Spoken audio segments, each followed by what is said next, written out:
morning and happy Saturday. It's April the 2nd. I just thought I'd give you a quick update on what we've been doing here at the house of Kenny.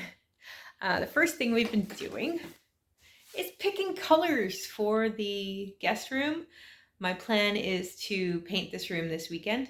I had 3 different colors on the wall, and of course I did it multiple times. You can see, well, you might not be able to see it from here because it's kind of backlit. But I did that there and there and there. And the reason I did that on every wall is because the light affects the color differently. So the first color I picked is called Peaceful Night. It's a P&G color. I had it mixed in a Behr paint. I thought it was a little dark for the whole room. It's kind of a mint green. I really liked it. But then I mixed it with half semi-gloss white because I had semi-gloss on hand. And I liked the color, but then I realized that's going to be kind of hard to, if I have to have more than 1 gallon, get that in an exact match without actually mixing it myself. And I'm just not going to do that. So I had them do a half pour of this color, which actually came out as a completely different color than this. But I like this. So that's what I'm going to go with. It's not going to be this flesh tone Crayola color anymore because yikes. But that's my plan for this weekend, is to get this done. Painted. I've also got to paint the ceiling. I don't know if you can see that. At some point, they tried to cover over the fact that they smoked in the house, but they only used 1 coat of paint, and they really needed 2. So I got to do my ceiling as well. Other than that, I've slowed down quite a bit because honestly, I needed a bit of a rest. It is week 3 since moving, and I've unpacked some boxes. We've got a few boxes still left, but we're kind of rearranging things, figuring out how this house works best. But yesterday we went back to the townhouse in Richmond to clean up. Technically, we're still in a lease until April 18th. Unfortunately, it kind of sits wrong with me to have to pay rent on a place where I'm not living, but our lease is through the 18th. And while I was there, I stopped by my mom's, and my Aunt Linda was there, and she had brought this for me. I don't know if you can see that there and in there. This is my grandma's china. I don't know if you can see that. It's a really pretty blue rose. I believe it's called Blue Rose Garland. It's a Johann Haviland pattern. Really pretty Limoges. I think it's Limoges. I don't know.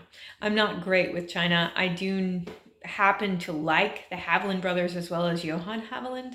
I had thought that they were really popular in the 40s, but apparently I was off on my dates.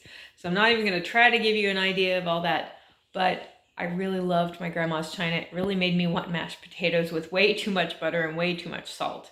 My grandma was an excellent cook.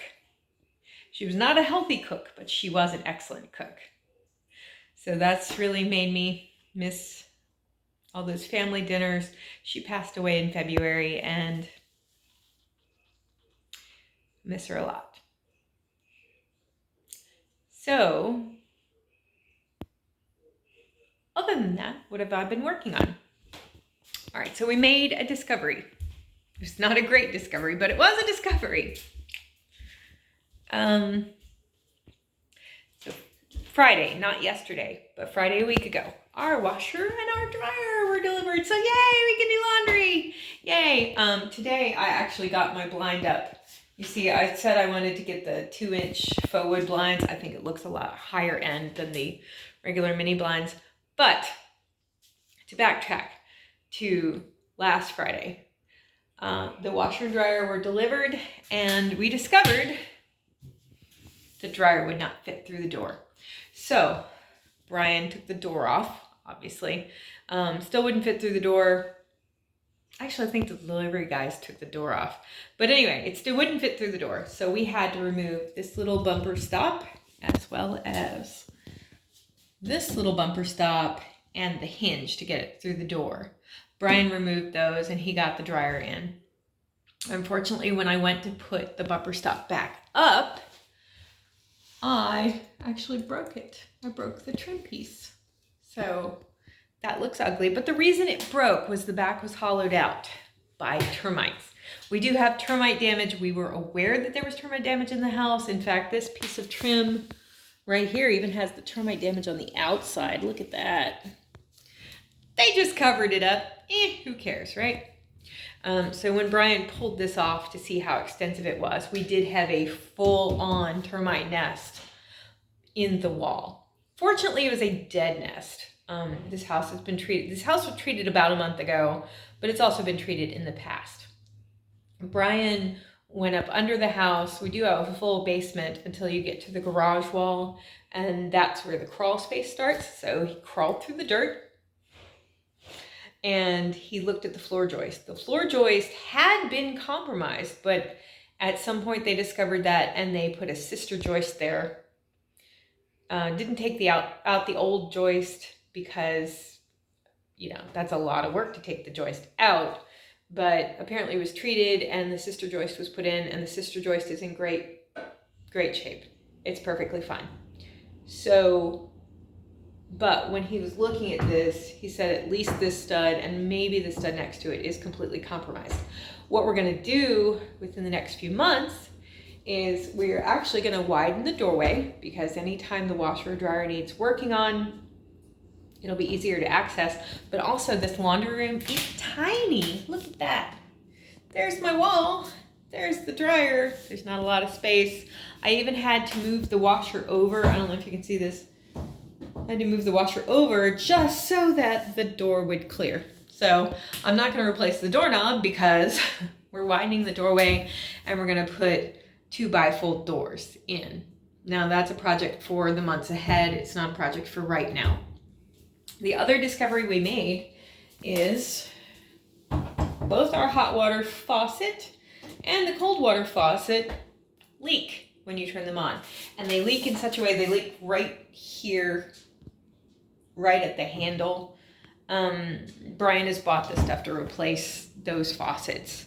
It hasn't been replaced yet, but that's going to happen. So what we do is we turn it on when we want to wash clothes and make sure we have something down there so it doesn't get to the flooring. And then we turn it off once we're done. I mean, that's just kind of a temporary situation until he can fix it. But because we're expanding the doorway, I'm not going to bother with that doorknob. And I completely lost my train of thought. That's the way it's been, is both Brian and I, we've just been tired, and we've had to slow down a bit as far as working on the house. But what occurs to me is that this whole house reminds me of the children's book, If You Give a Mouse a Cookie. If you're not familiar with it, it's a book that came out, I think, sometime in the 90s. And the gist of it is, if you give a mouse a cookie, he's going to want a glass of milk. If you give him a glass of milk, he's going to want a napkin. If you give him a napkin, he's going to want this. Until eventually he wants another cookie. Housing projects are like that. Only this version would go, if you paint the laundry room, you're going to discover the dryer doesn't fit through the door. When you pull off the trim, you're going to discover a termite nest. And you're going to decide to expand the doorway. When you expand the doorway, you're going to have to redo the flooring that you just did, and you're going to have to repaint the laundry room. So it goes in a giant loop, but we knew houses were like that. You know, it's a beautiful day out here in Roanoke. It's been super windy, it's super sunshiny, the grass needs cutting, there are a million things that need doing, but we'll get them all done. I hope you're having a lovely week, and we'll catch up with you soon. Have a great day.